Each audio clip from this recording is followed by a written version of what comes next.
Hello. This is an important video.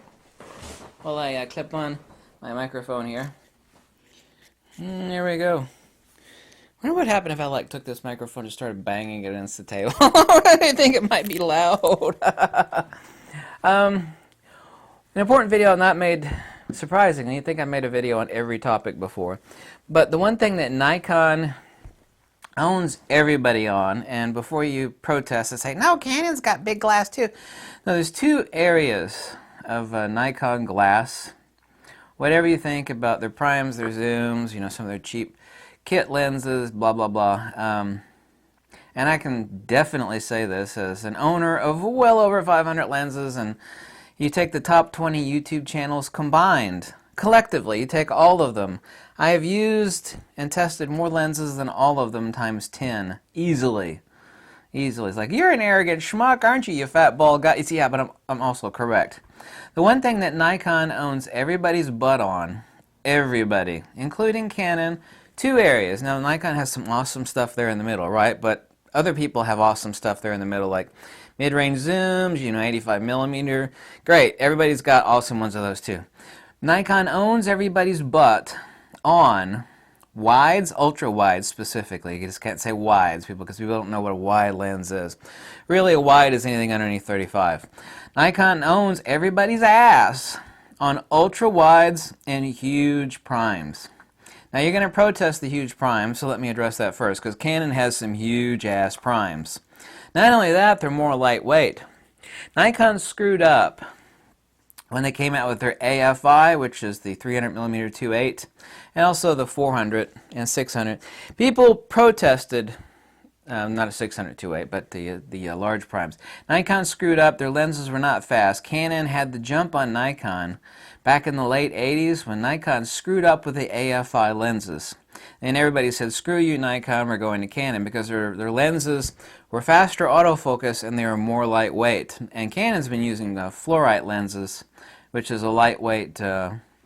Nikon's starting to use fluorite now too. Well, they actually have been for a while, but not like to the level Canon has. But that's the reason why a lot of people switch to Nikon for the hardcore sports action sidelines photography, because they were more lightweight, and Nikon screwed up, and then Canon had the faster, huge primes like the 300 2.8s and the 400 millimeter 2.8s.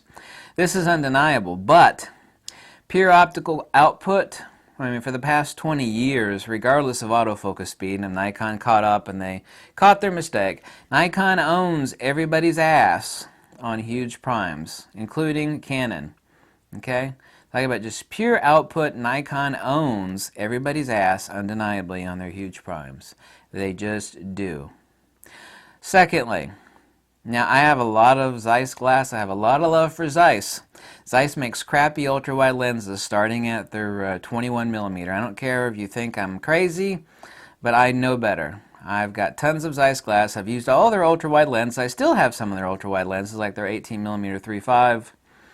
Including the really expensive German, I don't actually own that lens, the 15, I have used it several times, the 15 millimeter ultra wide. You think, well, it's Zeiss, it's got to be awesome. It is, and that's why I have a pile of Zeiss lenses. But Zeiss does not excel at ultra wide lenses. They do not. Nikon owns everybody's ass on ultra wides, and specifically their fisheye lens. Here's one lens. This one actually has a broken lens hood. This is a 10.5 millimeter DX Nikon fisheye. This lens is actually perfectly adapted to Fujifilm or even to Sony. I actually see tons of Sony users that own this lens and are using it. If you go to the Flickr page for this lens, most of the pictures are from Sony users. Nikon's, for example, and I own all of these, the 20 millimeter 1.8G. Oh my God. The 24 millimeter 1.4G, I own that. The 24 millimeter 1.8G, own that. Their 28 millimeter 1.8G, their 35, now this is the breaking, that's not an ultra wide, it's just a wide. Their 35 millimeter 1.4 and 1.8G FX lenses, also to their DX, however that doesn't really count, it's just a cheap little Chinese DX crop sensor 35 millimeter 1.8 lens, but I'm referring to their 35 millimeter 1.8G FX lenses. Nikon owns everybody's butt. Their fish eyes, their ultra wide, so the 14 to 24 was dominant there for ages and ages, and Tamron has overthrown Nikon on that particular zoom. But that is a very recent design, the 15 to 32/8 Tamron. Someone's going to say, well, you yourself have said that Tamron has dominated Nikon on their 14 to 24, and I have both of those lenses, by the way. And it is superior, the Tamron, and it's cheaper, and it has vibration reduction. But I mean, we're talking about a lens that was made quite a long time ago. So if Nikon were to come out with one, they certainly, that's one exception in the ultra-wides. But as far as the primes, Nikon owns everybody. Tamron actually is the second best entity, like their 10 to 24 millimeter, that new DX crop sensor lens. Incredible. I told everybody to buy that lens when it came out. I tested it. It's just absolutely the cat's ass. It's just awesome.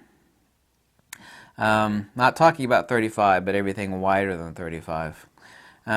Point being, ultimately, that every lens company has the specialties. Like Voigtlander, they have their own little specialty lenses. Their Topcon design, their 58 millimeter, the new 40 millimeter 1.2, absolutely mind-altering, crotch-melting perfection.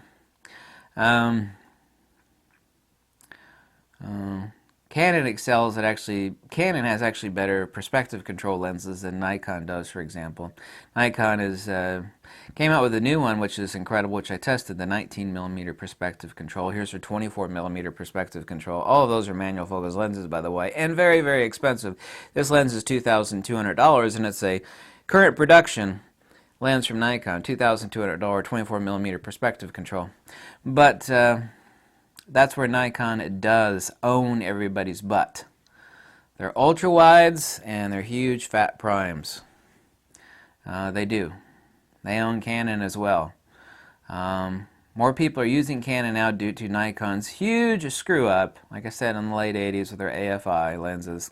They were slow, they were enormously heavy, and Canon gave Nikon the middle finger at that time with lighter weight lenses that had faster autofocus, and that was just a no-duh. People jumped from Nikon to Canon, and they had every right to.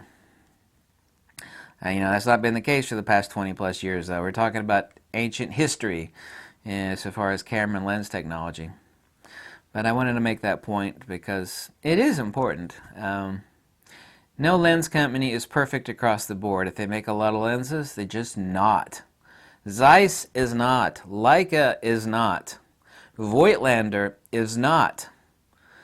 They're just not. Nikon is not. Canon is not. The one thing I actually hate the most about Canon lenses is that Nikon does have some cheapy crap lenses, crappy kit lenses, for example, but Canon has two distinct breeds. They've got 60% plus or minus of the crap for consumers, and then there's the 35 to 40%, which is the hardcore, super expensive pro glass.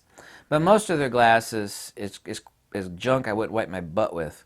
While Nikon does have some cheapo kit lenses, obviously so, Nikon, unlike Canon, does not have two different total breeds of glass. We got the crap here and the pro stuff here.